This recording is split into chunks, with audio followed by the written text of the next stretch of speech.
And we're back. Thank you for tuning in to another episode of Successful Marketing, Sales, and Relationships for Adult Business Owners and Entrepreneurs. And I am your host, Don Long. This is episode 9.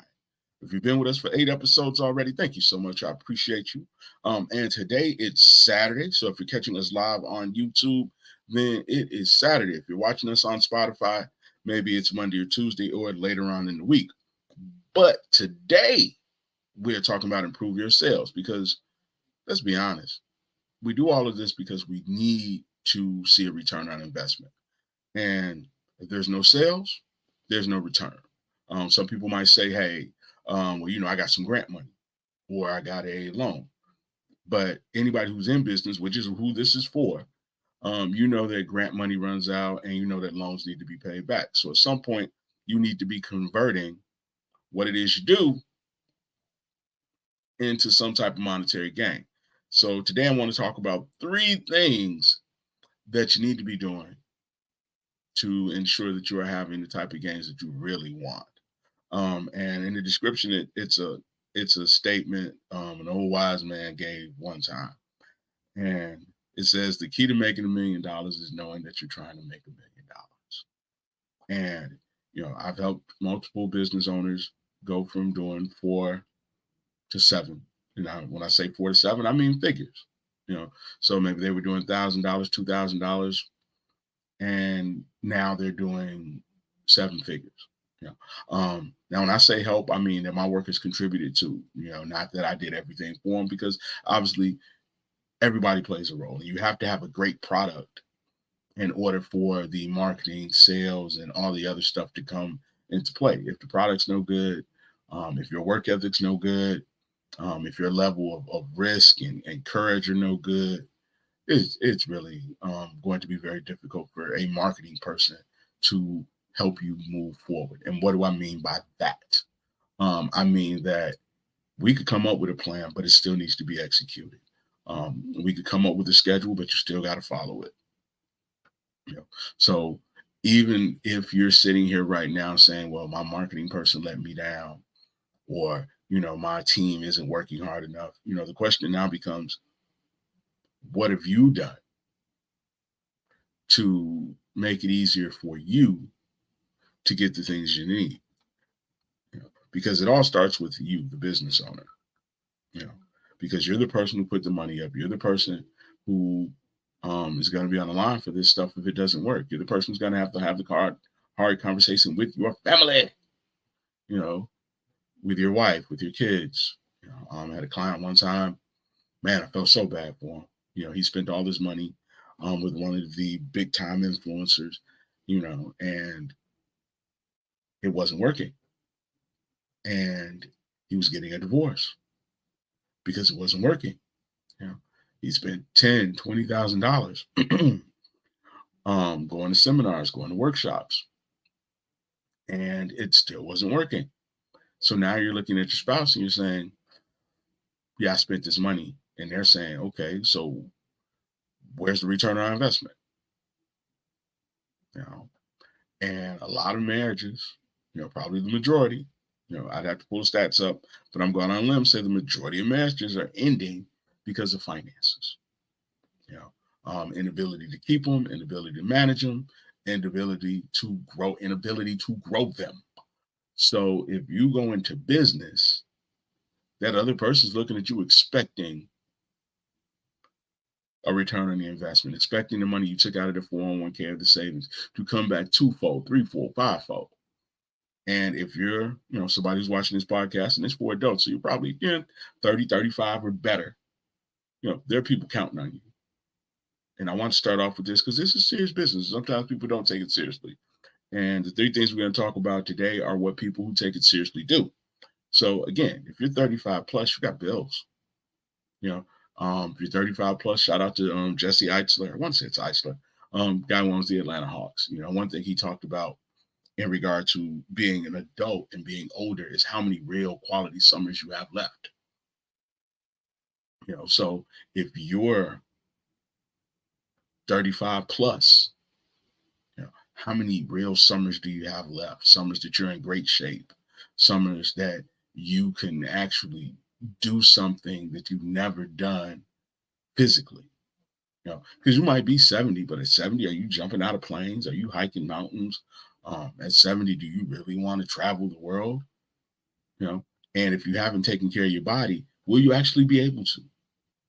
You know, so at some point, you have to create a sense of urgency. And I am saying this for the specific reason to create a sense of urgency. You know, your kids are getting older. You're having grandkids. Your parents are getting older. Can you really afford to not maximize the opportunity you have as a business owner? So sales are important. Yeah, it's cool that people like it. Oh, girl, I'm so proud of you. Kids can't eat that though. You can't eat that. That's not going to be there for you when you're old. Because when you get older, heaven forbid that you do get sick. You know, one thing people always talk about getting old is who's going to wipe your butt, and you need to have a wipe my butt fund. Because successful people, successful business owners, they're not worried about who's going to wipe their butt because they know that they have good health care, good to excellent health care. So, yeah, that's where we're at. You need to be able to be generating the type of money that allows you to hire the people that make the job easier for you, to hire the tools that makes the job easier for you, you know, so that you can then be the parent that you need to be, daughter that you need to be, spouse that you need to be, girlfriend or boyfriend you need to be, and live the life that you want, so that you can get out of working in your business and start working on your life. You'll be way more healthier if you don't have to stress over money. So again, that's where we're at today. I'm gonna get off my soapbox and now we're gonna get to it. Okay. So first thing I want to talk about is innovation. How much time are you spending on innovation? What is innovation? Innovation is just simply creating new ideas, creating new paths, creating new opportunities and streams of income. How am I improving? How am I improving me? How am I improving the business? How much time are you actually spending doing that? When's the last time you sat down with a pen and some paper and said, how can I make my business better? Okay, dramatic pause. I'm still here. So again, the first key to improving sales is thinking about how can I make more money? What could I do to add more income? What could I do to make it easier to add more income? Now, a lot of people, they're immediately going to say, post more videos. They're immediately going to say, hire a marketing team. They're immediately going to, stick to jump out and say all these external things that have nothing to do with the answer. Because if you say hiring people, okay, cool. What kind of people? What qualities do those people need to bring to the table to improve sales for you? Because it's a difference between hiring a marketing person that can post and take pictures and shoot videos than it is to hire somebody who can actually put together a plan that makes you money. Okay. So what would the marketing person look like that could help me take my business over $1 million, take it to 2 million or $3 million? What does that look like? What would be the perfect marketing person for that? Now, as one of those people, the first thing I always say is, do they have a track record of doing it? You know, so I don't want somebody who's never done it before to then sit down in the seat across from me and ask for a whole bunch of money to do something they've never proven they could do. Okay. All right. So same thing is what type of salespeople or what type of customer service people would I need to have in place if I wanted to do millions of dollars, oh, I need people with experience. I need people with energy. I need people who held themselves accountable. Okay. Now, the reason I'm saying this is so now you in your mind could get together, you and your mind could get together so you could start identifying these people when you're out in the community. So you can start communicating with other people about the people that you're looking for and the people you're looking to partner with and add to your business so that you can then recognize them when you're in the room with them.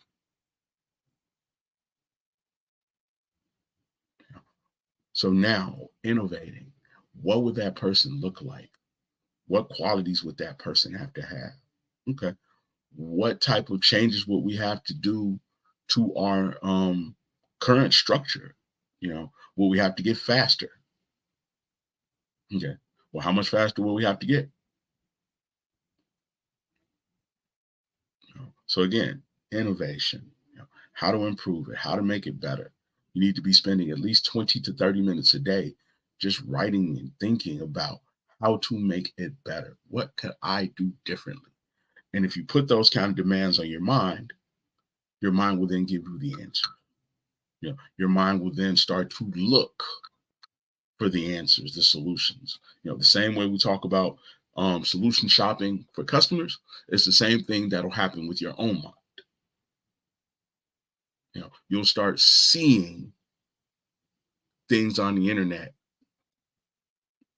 books, videos, posts, and it'll start to look differently to you because now you'll be looking through the lens of how could I use this to help me get what I want?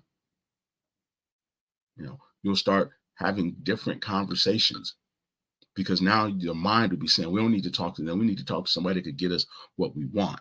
And you'll stop having conversations with people who can't. Here's a good moment to take a little side note. I want to help you as much as I possibly can. Okay. Start tracking your conversations.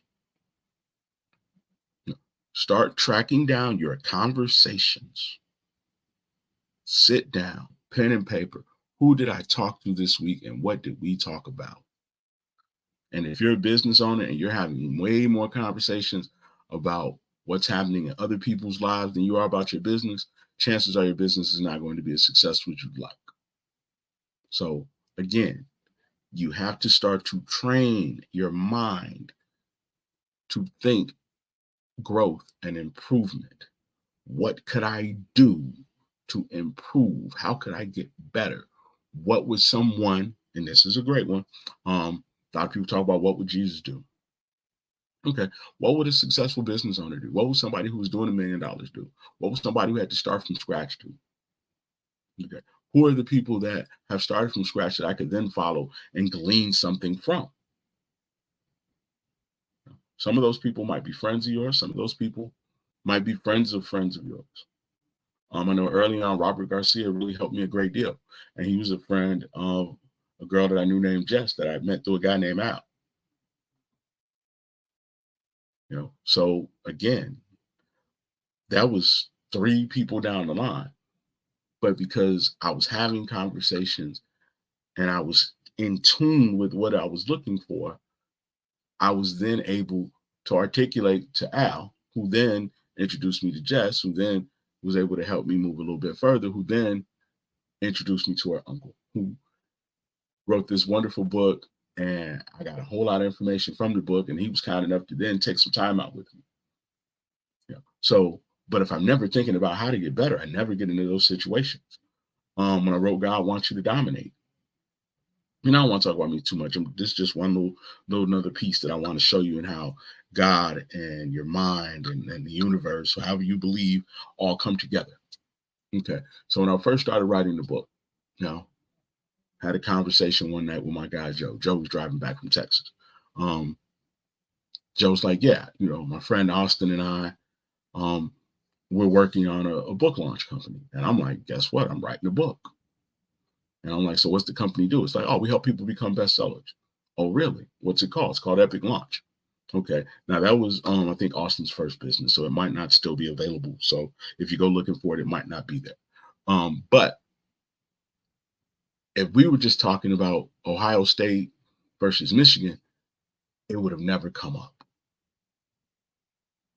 If we were just talking about, you know, Cincinnati versus the Bears, it would have never come up. But because we were actually talking about something that I needed information about, the universe, God, whoever you believe in, put my friend in a position to be able to help me. And yes, we did do business and it did become a international bestseller and it is still available on Amazon. God wants you to dominate. You know, but when I first met Joe, I wasn't writing a book and he wasn't working with Austin on building a business for people who are writing books. See how the universe works? Okay. So now let's move on to the second piece.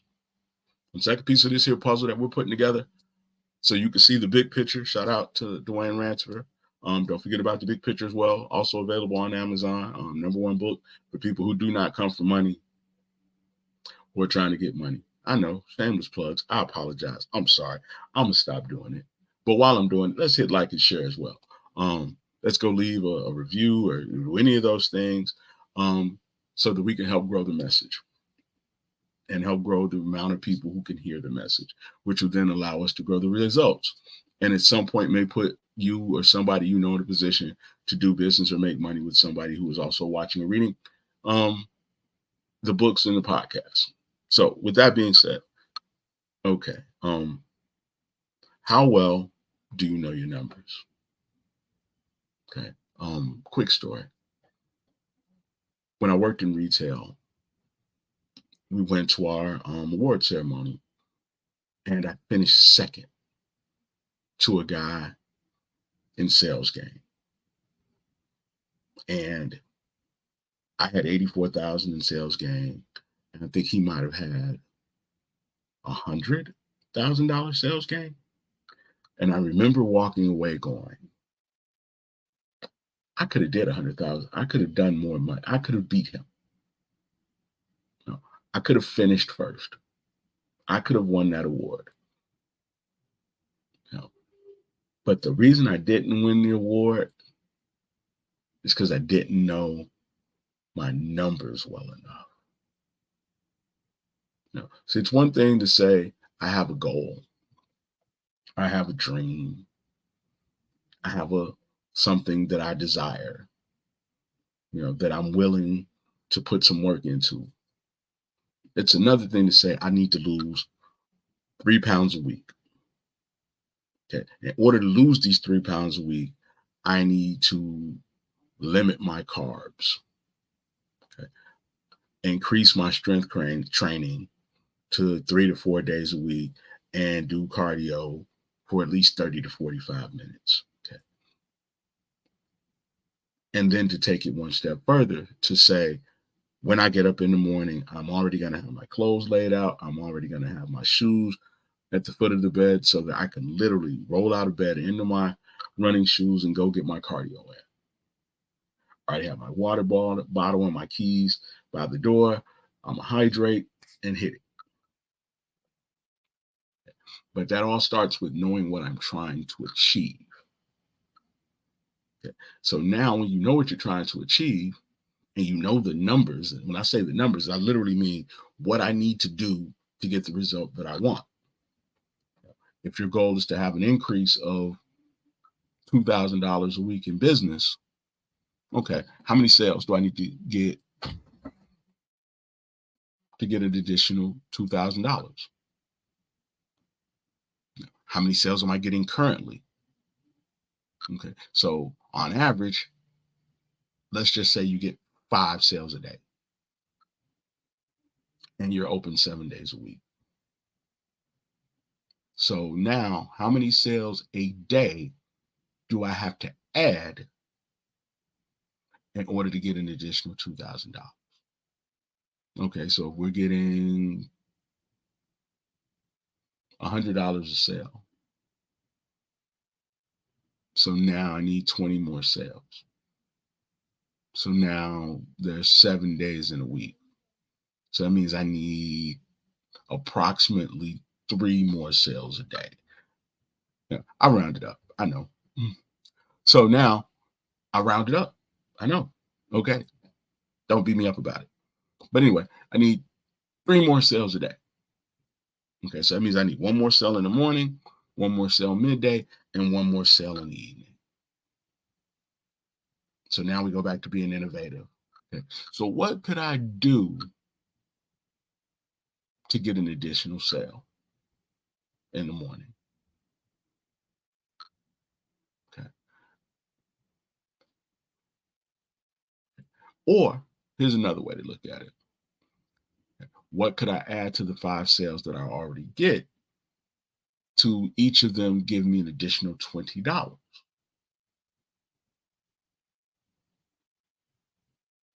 See, now because you know the number, you're able to then figure out different ways to play with it and make it an attainable goal. You know, because now we know our numbers and we're being innovative. So maybe I get an additional sale, or maybe I figure out how to add $20 to the sales that I'm already getting. So it gives you 2 approaches. Now, the obvious one might be just to try to get more sales, but the less obvious one might be, how do I add another $20 to every sale that I get? Okay. So do I bundle something? Because sometimes it's just as easy as adding on additional items to each sale.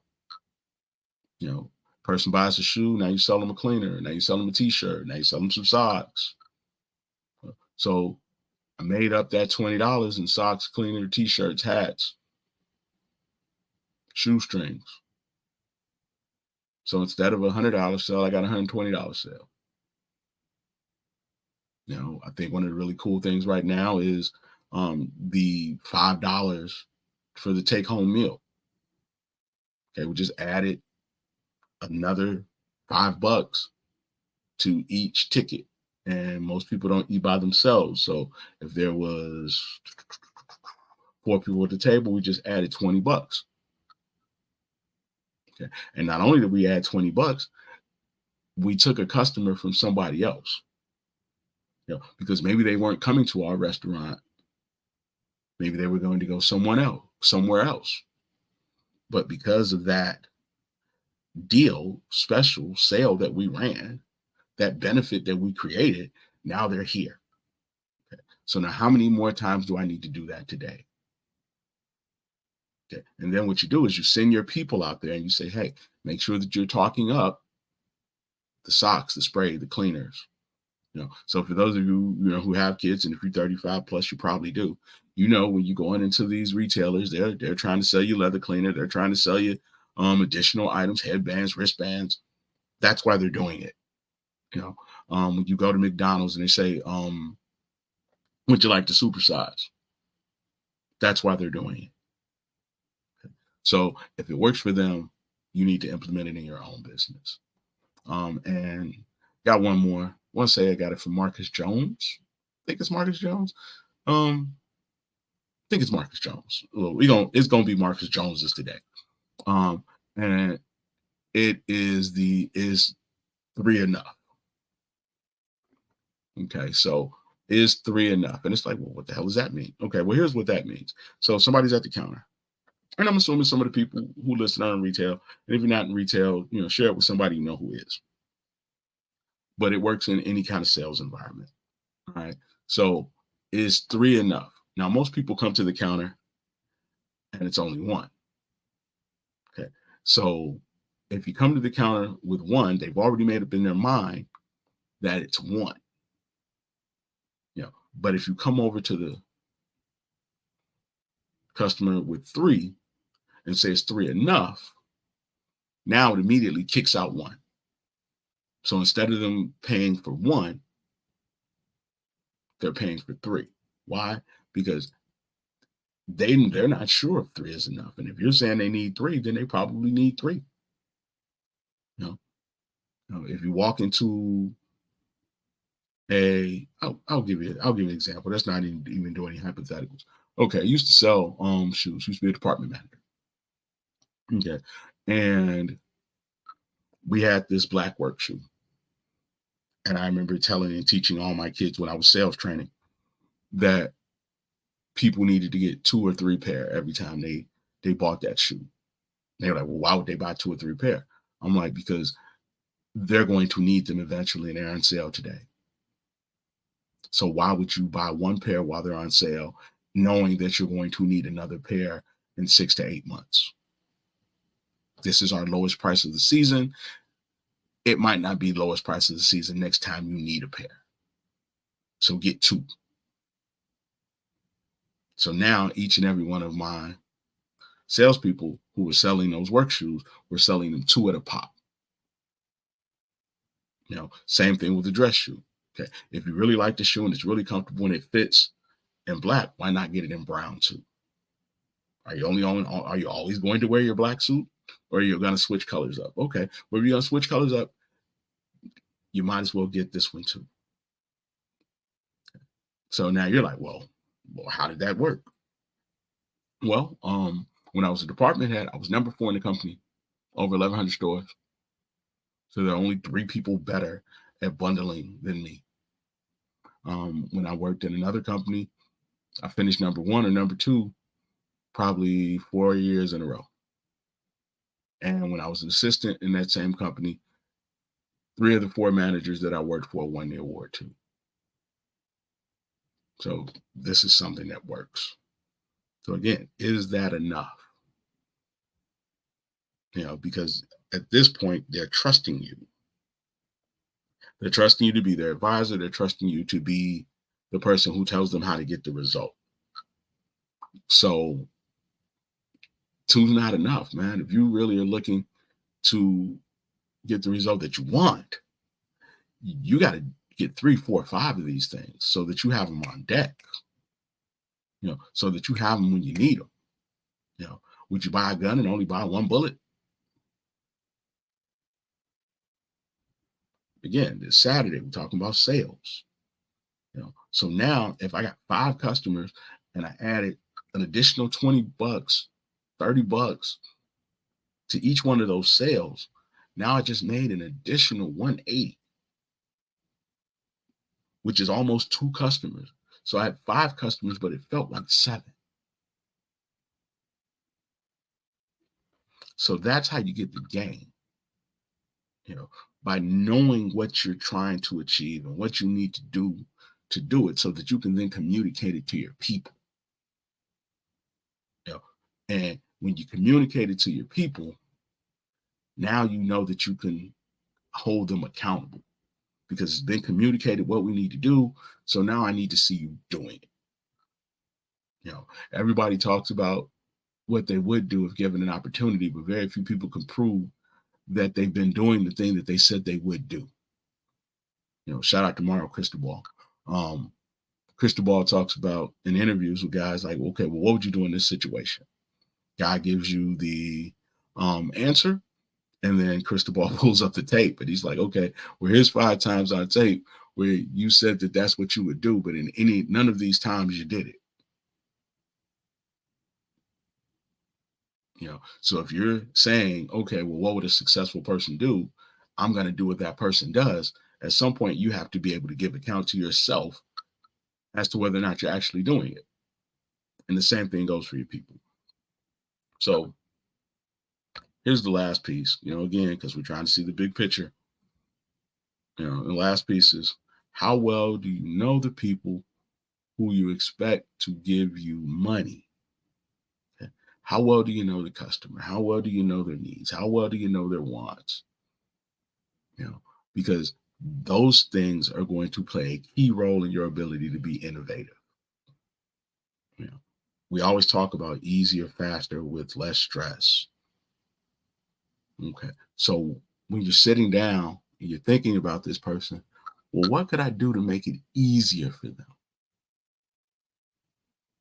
McDonald's is a great example. McDonald's is like, okay, order the food. You don't have to come inside. You just pull up at the window, give them a number. It's already paid for. They hand you a bag. You're gone. Simple as that.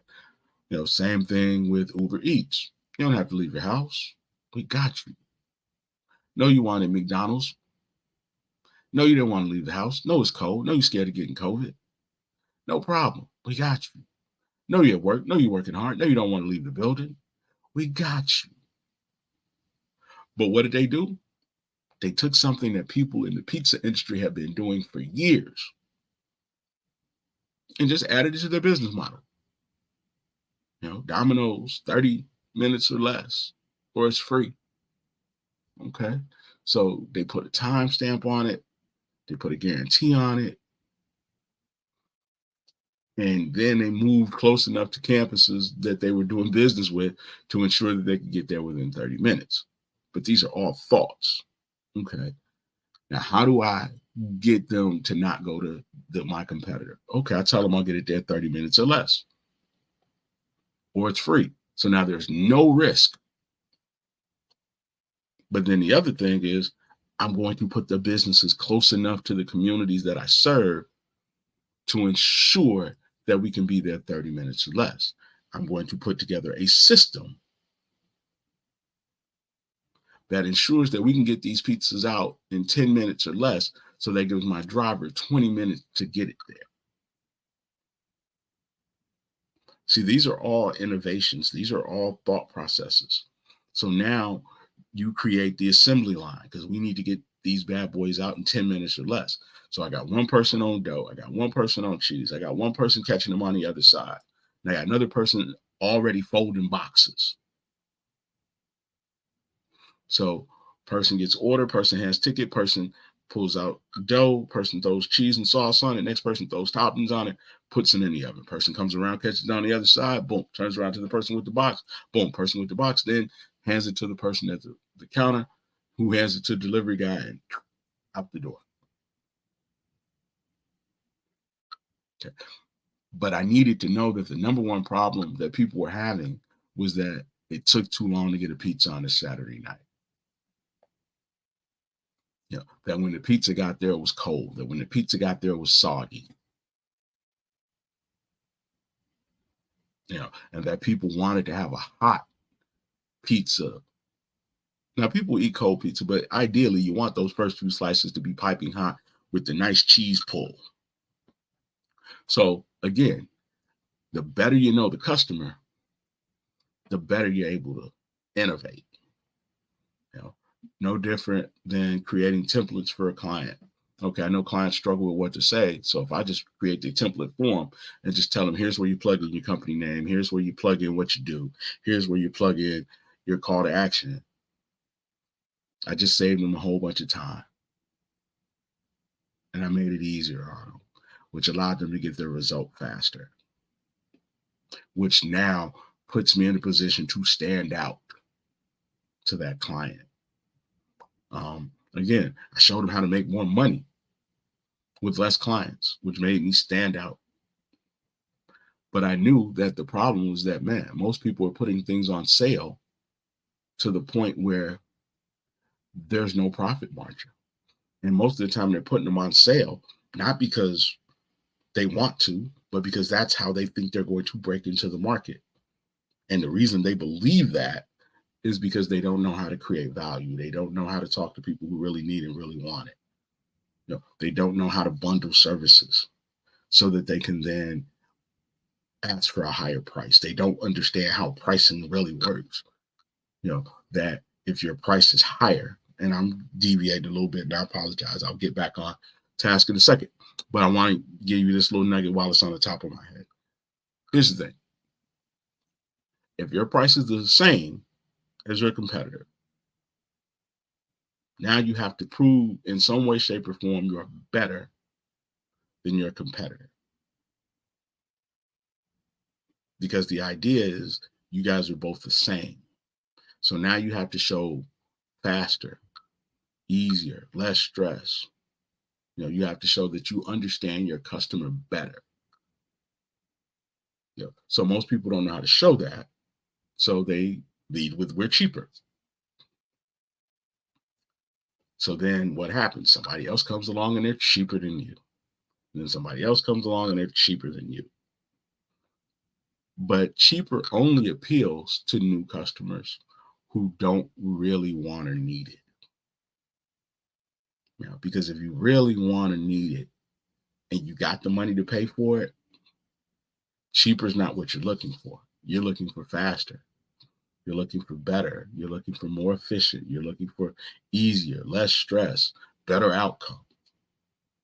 So if you can do those things, what you should do is raise your price, because high price and low price are both for people who don't have the service already.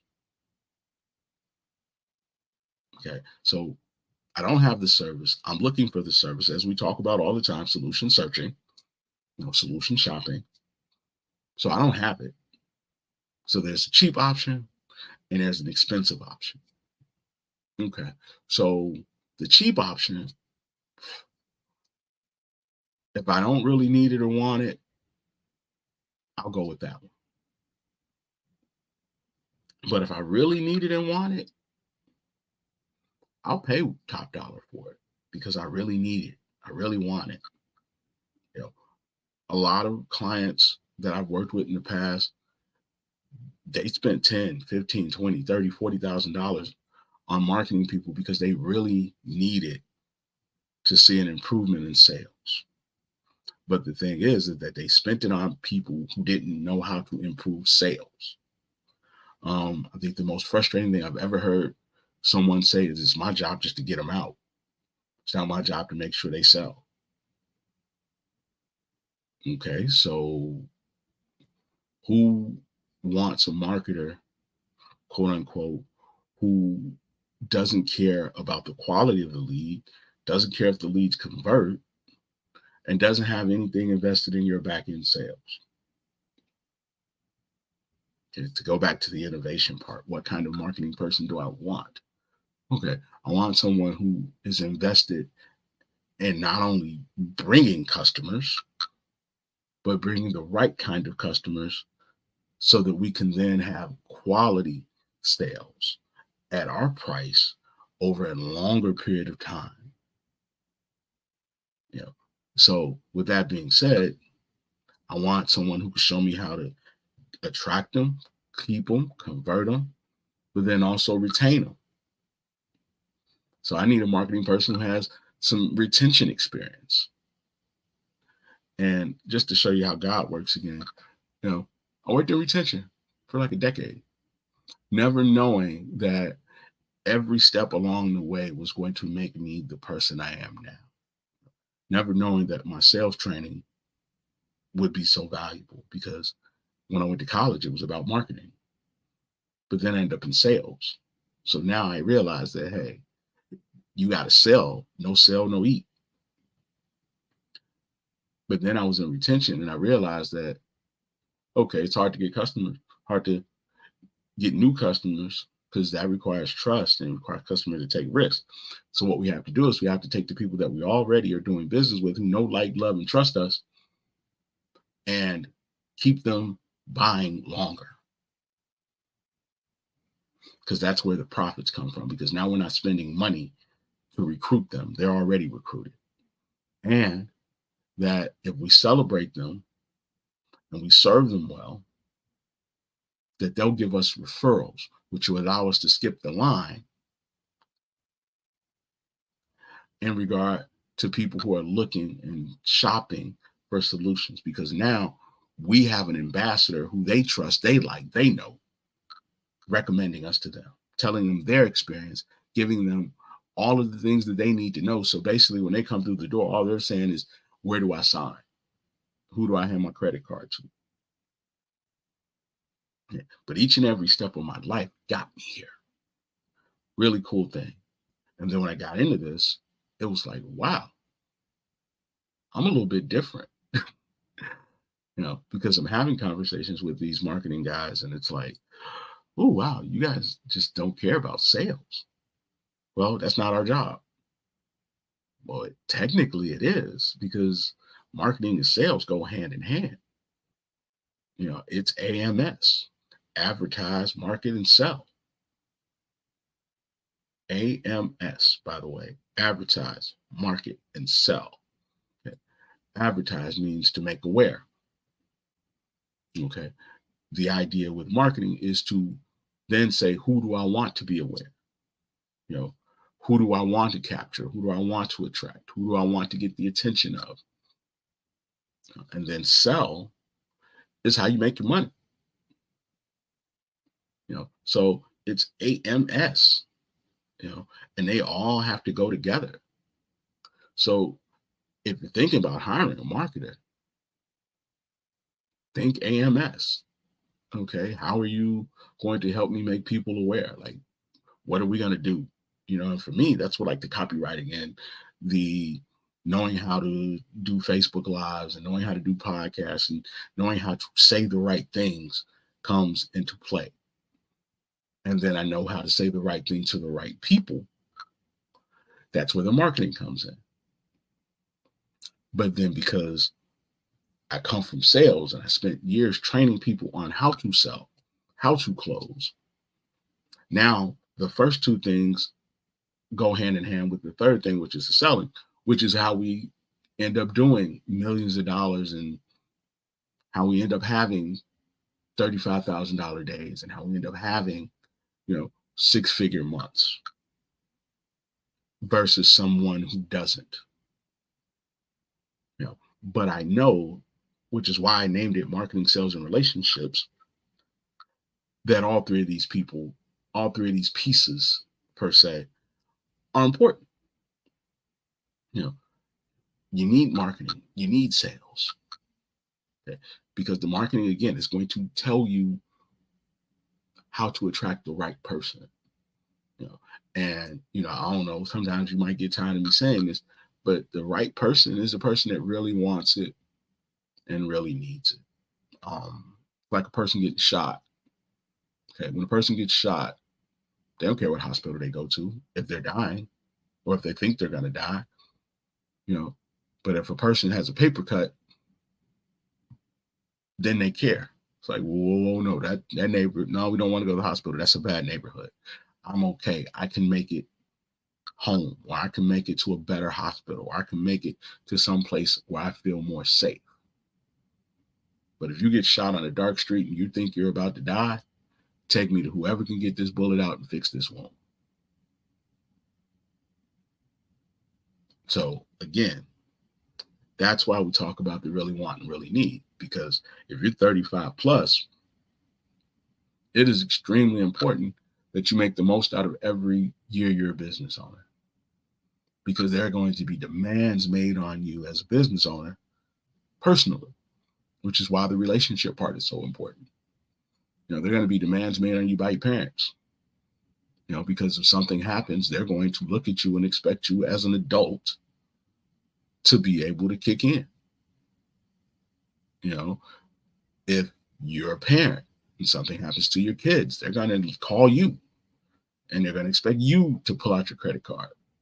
They're going to expect you to buy the plane ticket. They're going to expect you to keep them from getting put out. And if you're any kind of parent or daughter, you're going to want to do those things for your parents and your kids. You're going to want to be able to take them to the doctor. And then when they go to get the medications, you're going to want to be able to say, here, take my card. If you see your kids struggling and, without things, you're going to want to be able to go and get them the things that they need. When it comes time to come home for the holidays, you're going to want to be able to buy the plane tickets. If your kids don't have any food in the refrigerator, you're going to want to be able to take them to the Walmart or the grocery store and get them the things that they need to survive and feel comfortable and confident and safe. So with that being said, you got to make the business work, because if you do not make the business work, you are now putting all those things in jeopardy.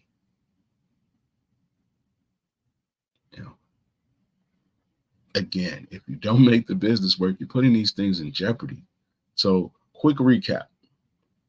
Oh, and don't forget to like, share, leave us a review.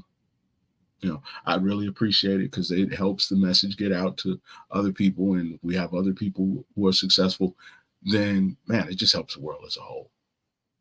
So again, let's recap. How much time are we actually innovating? How much time are we sitting down thinking about new ways, new things to make it faster, easier, improve on what we do so that we can get a better result. Number two, how well do we know our numbers? Do we know exactly what it is that we're trying to achieve and what we need to do to achieve it? And the last one is, how well do we know the people we expect to give us money? Because again, if you do not know the people, then you don't know how to solve their problem. If you're religious, or if you believe in God, or if you're a Bible reader, or you're a Christian, Jesus said, I came that you might have life and have it to the full. But in order to know you wanted to have life to the full, you need to know that you didn't have it already. So you want people to have life to the full. So you need to know where their jug is currently and how far it is away from full, so you know what you can then do to help them reach it. So again, this is your business big bro, Saddam Long, aka the most dangerous man in marketing, with another episode of successful marketing, sales, and relationships for adult business owners and entrepreneurs. It is Saturday. Take some time for self-care before I get off here. Because self-care leads to self-repair, which leads to self-confident, which leads to self-assured, which leads to self-sufficient. So take some time today to take care of yourself so you can then be in a better position to take care of others. With that being said, I love you, appreciate you, and I'm out.